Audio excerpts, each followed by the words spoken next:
कल्पना कीजिए, लगभग 2500 साल पहले की बात है। भारत की पवित्र धरती पर हिमालय की गोद में बसे एक छोटे से राज्य कपिलवस्तु में एक राजकुमार का जन्म हुआ। राजमहल में खुशियां छा गईं, नृत्य, संगीत, उत्सव। राजा शुद्धोधन के महल में मानो स्वर्ग उतर आया था। ज्योतिषियों को बुलाया गया। उन्होंने उस बालक की कुंडली देखकर कहा, ये बालक साधारण नहीं है। या तो ये पूरी दुनिया का महान सम्राट बनेगा या फिर एक महान सन्यासी। राजा शुद्धोधन ये सुनकर चिंतित हो गए। उन्हें अपने पुत्र को एक शक्तिशाली राजा बनाना था, न कि एक सन्यासी। इसलिए उन्होंने निश्चय किया, राजकुमार को दुनिया के दुखों से दूर रखा जाएगा। उस बालक का नाम रखा गया सिद्धार्थ। सिद्धार्थ बचपन से ही बहुत शांत और करुणामय थे। जब दूसरे राजकुमार शिकार खेलने में आनंद लेते, सिद्धार्थ घायल पक्षियों को उठाकर उनका इलाज करते। एक बार का प्रसंग है। राजमहल के बगीचे में एक हंस घायल होकर गिर पड़ा। उसके पंख में तीर लगा हुआ था। सिद्धार्थ ने उसे उठाया, उसके घाव पर पट्टी बांधी और उसे अपने पास रख लिया। तभी उनके चचेरे भाई देवदत्त वहां आए। देवदत्त बोले, ये हंस मेरा है, मैंने इसे तीर से मारा है। लेकिन सिद्धार्थ ने शांत स्वर में कहा, किसी को मारने वाले से ज्यादा अधिकार उसे बचाने वाले का होता है। ये बात सुनकर वहां उपस्थित सभी लोग स्तब्ध रह गए।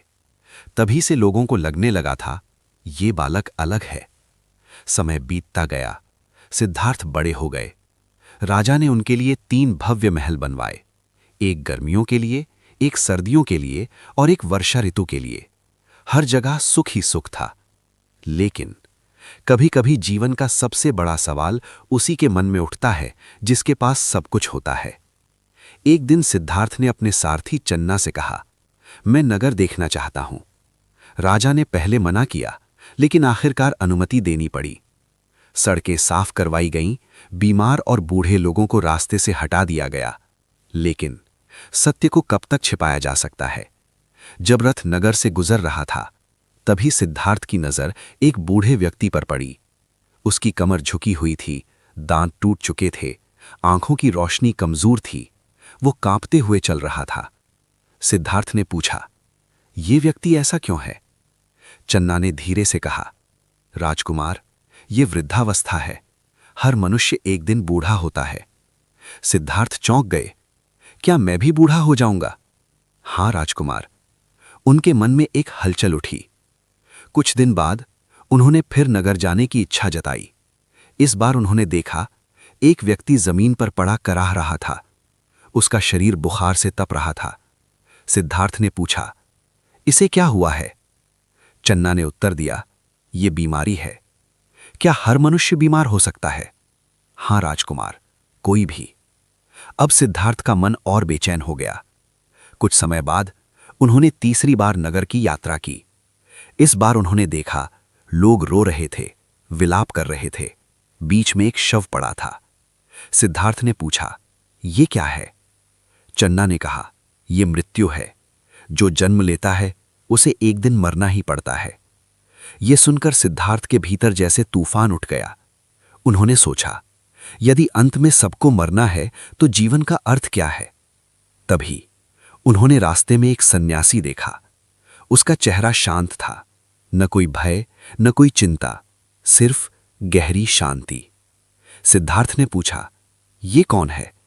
चन्ना ने कहा, ये सन्यासी है जो जीवन का सत्य खोजने निकला है। उस दिन सिद्धार्थ ने निश्चय कर लिया, उन्हें भी जीवन का सत्य खोजना है। उस रात महल में सब सो रहे थे।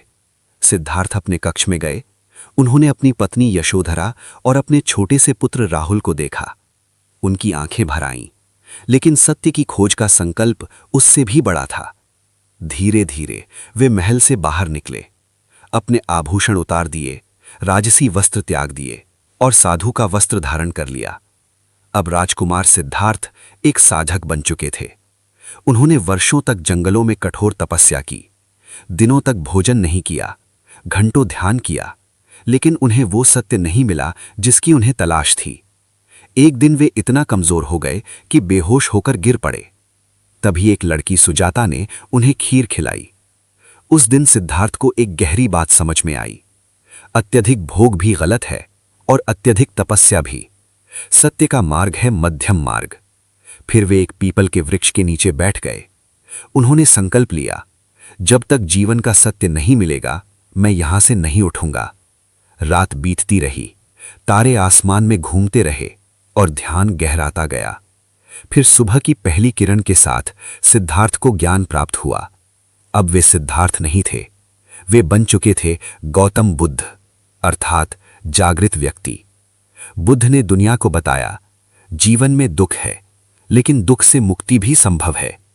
उन्होंने 4 महान सत्य बताए। पहला, जीवन में दुख है। दूसरा, दुख का कारण है इच्छाएं। तीसरा, इच्छाएं समाप्त हों तो दुख भी समाप्त हो जाता है। चौथा, दुख से मुक्ति का मार्ग है अष्टांगिक मार्ग। बुद्ध ने लोगों को सिखाया, दया करो, करुणा रखो और अपने मन को समझो। एक दिन एक मां अपने मृत बच्चे को गोद में लेकर बुद्ध के पास आई। वो रोते हुए बोली, प्रभु, मेरे बच्चे को जीवित कर दीजिए। बुद्ध ने कहा, मैं कर सकता हूं, लेकिन पहले तुम्हें एक काम करना होगा। बताइए प्रभु। उस घर से सरसों के दाने लाओ जहां कभी किसी की मृत्यु न हुई हो। वो स्त्री पूरे शहर में घूमती रही, लेकिन हर घर में किसी न किसी की मृत्यु हो चुकी थी। शाम तक उसे समझ आ गया, मृत्यु जीवन का नियम है। वो बुद्ध के पास लौटी और शांत स्वर में बोली, प्रभु, अब मैं समझ गई हूं। बुद्ध मुस्कुराए। उन्होंने कहा, जब मनुष्य जीवन के सत्य को स्वीकार कर लेता है तभी उसका दुख समाप्त हो जाता है। और यही बुद्ध का सबसे बड़ा संदेश है। जीवन को बदलने के लिए दुनिया बदलने की जरूरत नहीं, अपने मन को बदलने की जरूरत है। क्योंकि जब मन शांत होता है तभी जीवन का असली सत्य दिखाई देता है।